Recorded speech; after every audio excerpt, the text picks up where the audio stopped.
Good morning, students. Now, today I proceed in this Newton's laws of motion. Actually, our chapter was going on regarding laws of motion. In that, obviously, we are doing with the Newton's laws of motion. In Newton's laws of motion, I think you must be remembering that in our last classes, we have discussed regarding first law, second law and third law. We have done the derivations also, in which we have used the vectors and all those things. I hope all of you have remembered, you have understood it also properly.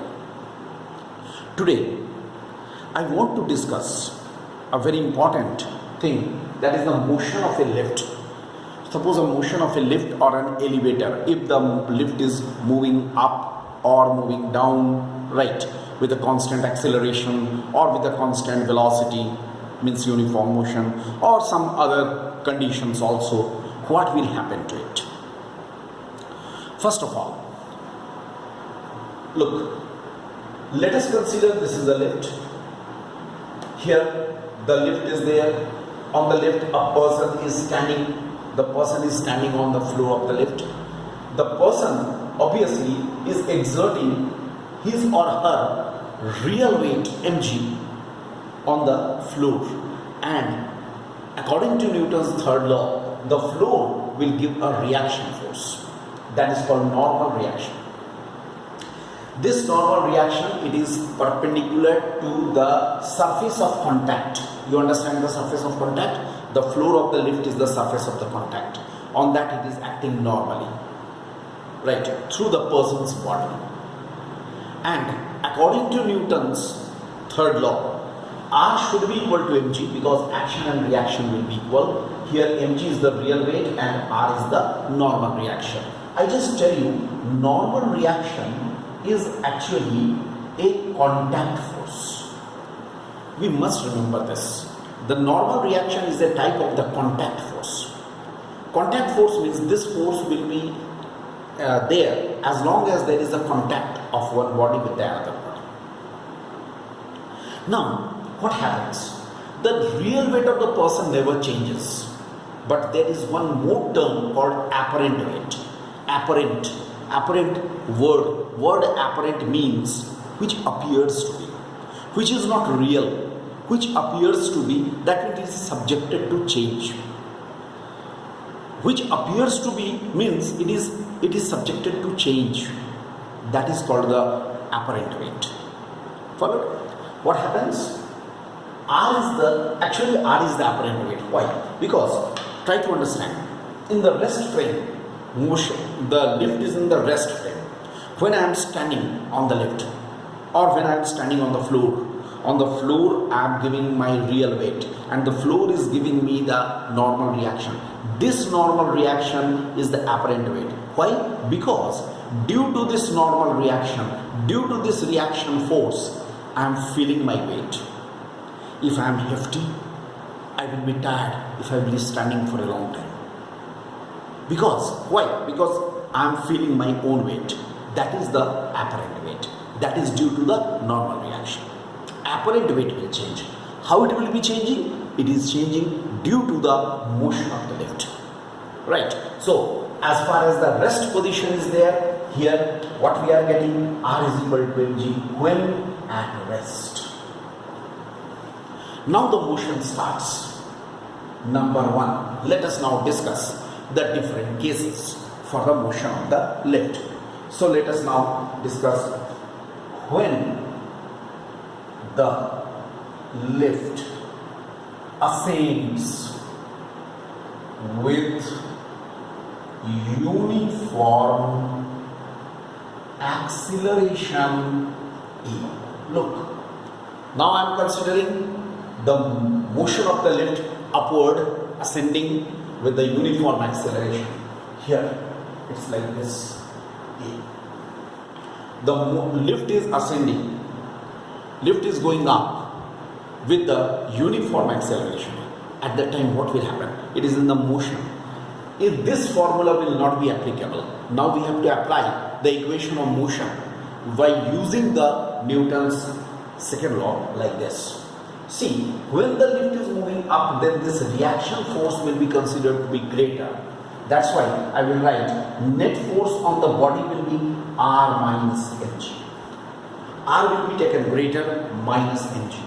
That should be equal to, obviously, what is this? Left side, net force. This net force must be equal to product of the mass and the acceleration. So what we are getting? R is equal to mg plus ma.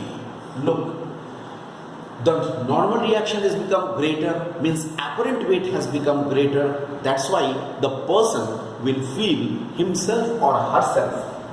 The person will feel himself or herself heavier. This is why you might have experienced sometimes in the lift when we are moving up, we can feel ourselves heavier. Second point, when lift descends with uniform acceleration A. Now what happens? Look, the situation is changing. With uniform acceleration A, it is descending. At that time, what we have to take? mg minus r should be equal to m into a. Mg will be taken downward, that minus r should be mg is equal to ma. That means r is equal to mg minus a. That means the apparent weight has become less. That means the person feels himself or herself lighter. The person will feel himself or herself lighter. This is the second point, that is lift is descending. Now number three,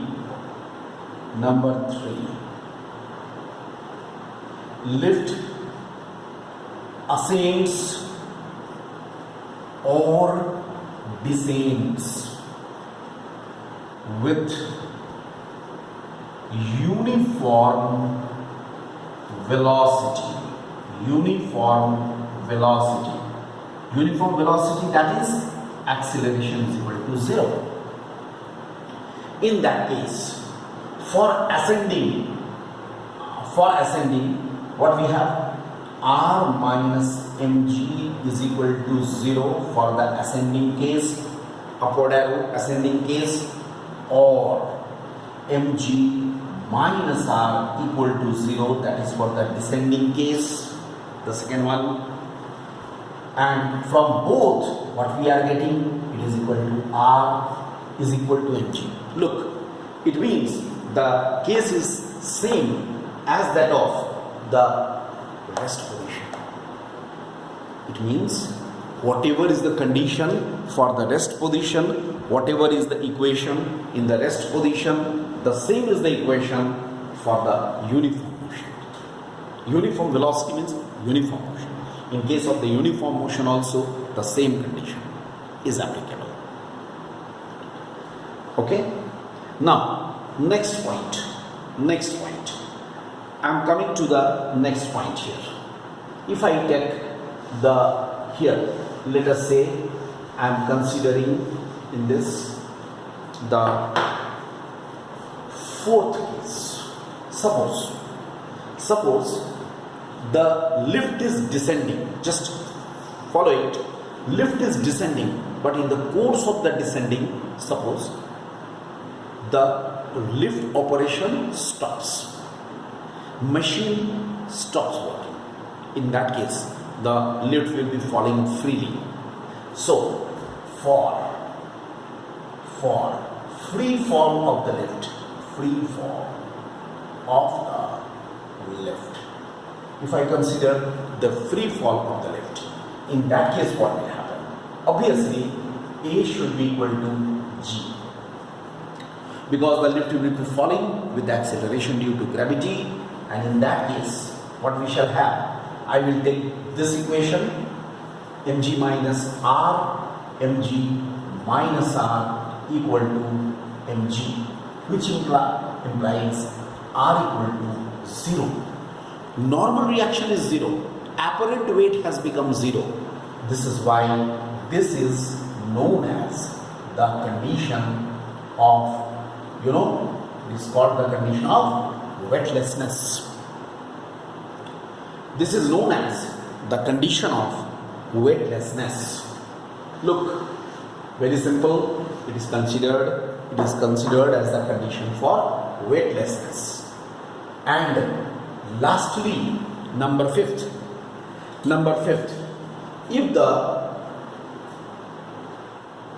if lift descends with uniform acceleration A greater than G, mind this, A is becoming greater than G. Normal course A is not greater than G, but if special case A is becoming greater than G, in that case we have R is equal to, I will take the second condition, R is equal to mg minus ma. It means it will be a negative quantity. Mg minus ma, because A is greater than G means it is a negative quantity. Mind this, negative quantity. As long as R is positive, it is a contact force. Our normal reaction is positive. The body is in contact with the floor. The person or the body will be in contact with the floor. If R is equal to 0, then also it is just in contact with the floor. But if it is negative, that means the person will move up. The person will move up. The person is moving up with a certain force. It's a type of the imaginary force. This force is called pseudo force. The force with which the person will be moving up, that force is called a pseudo force. Pseudo force. Alright? So, in that case, the person will move up due to the pseudo force.